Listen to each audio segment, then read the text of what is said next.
貴様のせいで母さんは。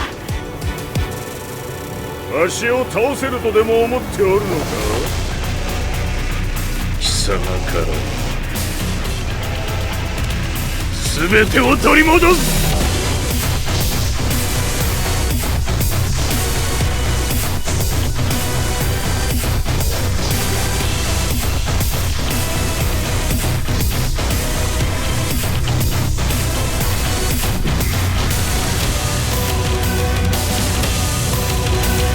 戦いと最後にどちらが立っているか、それだけだ。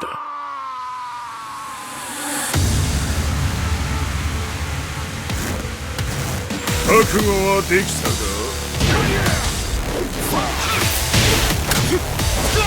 では見せてもらう。その力どれほどのものか。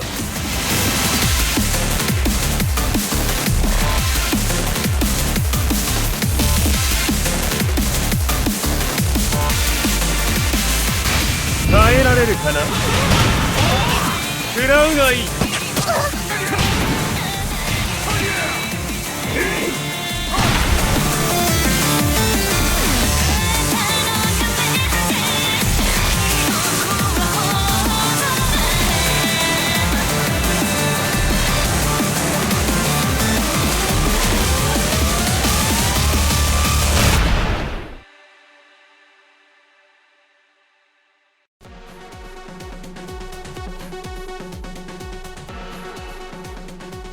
Ladies and gentlemen, please welcome your performers to the stage.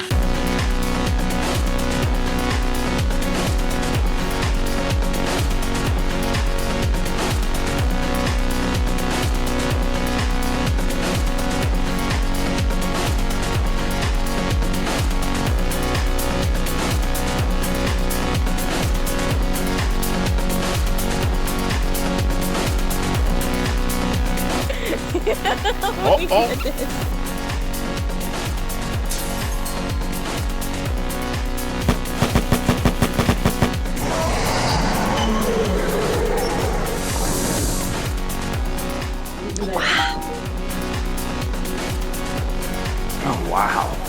Whoa. Oh, my God.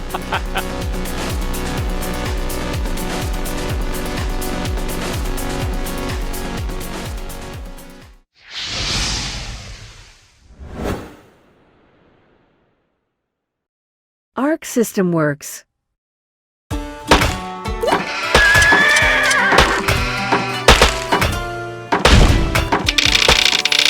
New Frontier Days. Founding Pioneers. New Frontier Days.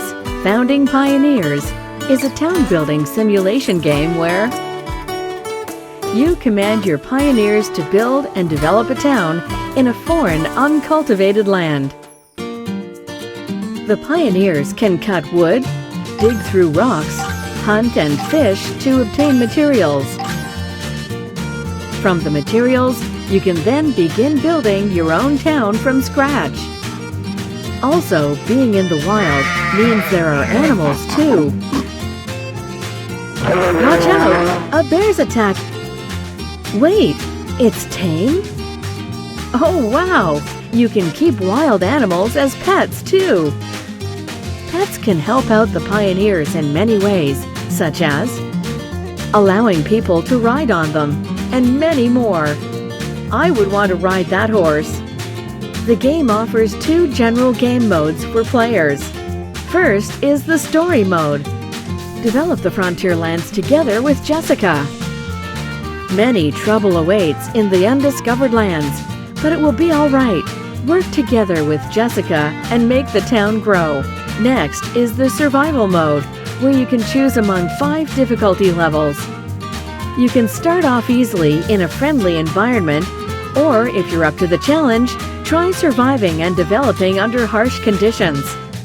During development, you may come across discovery cards. These cards provide tremendous benefits to the development of your town. Use them wisely and make your town prosper. You decide how you want to build your town. New Frontier Days, Founding Pioneers. Live the pioneering dream.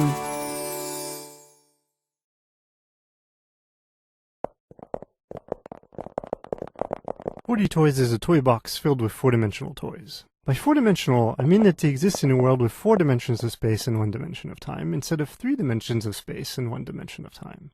It turns out that the rules of how objects bounce, slide, and roll around can be generalized to higher dimensions, and this unique toy lets you experience what that would look like. So I thought I would show it to you, and in the process explain what the 4th dimension is.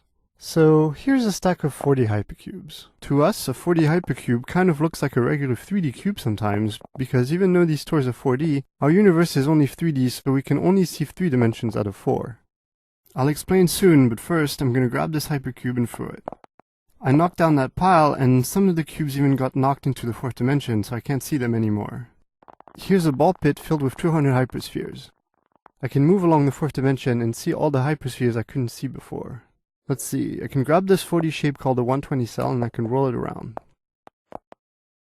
It's gone into the 4th dimension, so I'll move along the 4th dimension to find it. I can also look at different 3D cross-sections of it. So it's fun to simply play around with these, but we can try to understand what's going on a little bit more by looking at a version in one less dimension. So let's do that before I show some more stuff. So say that you are a 2D character and you can only see 2 dimensions, up, down, and left, right. But what if the world was actually 3D and you were just a flat 2D character stuck on a 2D plane? This is what the world actually looks like, and these 2D shapes were actually 2D cross-sections of 3D shapes. I can move this sphere back and forth in the 3rd dimension and see how its intersection with the 2D plane gets smaller or larger. But a 2D character can only see 2 dimensions out of 3, so let's go back to their perspective from inside the 2D plane. We do keep the 3D view in the bottom left corner though.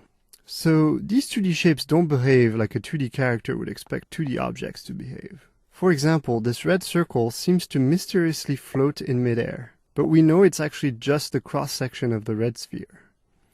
The slice does not go through the center of the sphere, which is why the circle looks like it's floating. If the red sphere hits another sphere, it might bounce into the 3rd dimension and disappear from our slice. After bouncing, the square shape seems to mysteriously change how many sides it has, and gets smaller and disappears. But we know that's actually because it's a cube, and it moved into the 3rd dimension.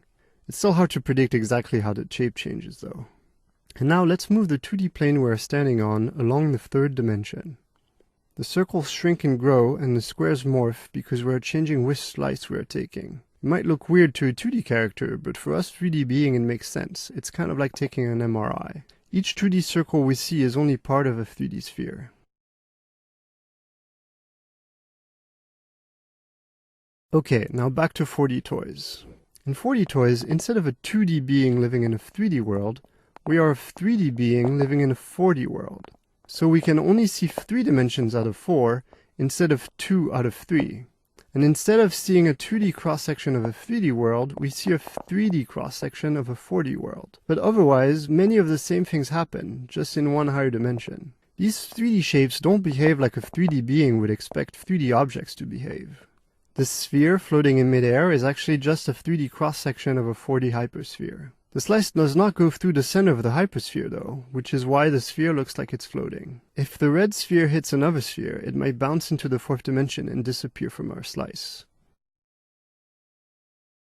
After bouncing, the cube shape seems to mysteriously change how many faces it has and gets smaller and disappears. But that's because it's actually a 4D hypercube and it moved into the 4th dimension. It's still hard to predict exactly how the shape changes though, even harder than in 2D. If I move the 3D plane along the 4th dimension, the spheres grow and shrink, and the cube changes shape. But what is happening is only that we are taking 3D cross-sections of the actual 4D objects. Each 3D sphere we see is only a part of a 4D hypersphere. However, unlike last time when we could pull out the camera and see the entire 3D world, here we can't see the entire 4D world, because our universe is only 3-dimensional. Okay, let me show you some more stuff. These 2 rings can be unbound not by breaking them, but only using the 4th dimension.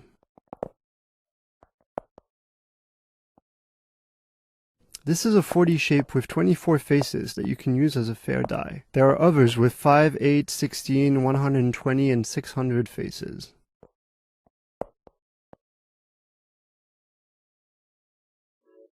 Here's the 4-dimensional version of a familiar kid's toy.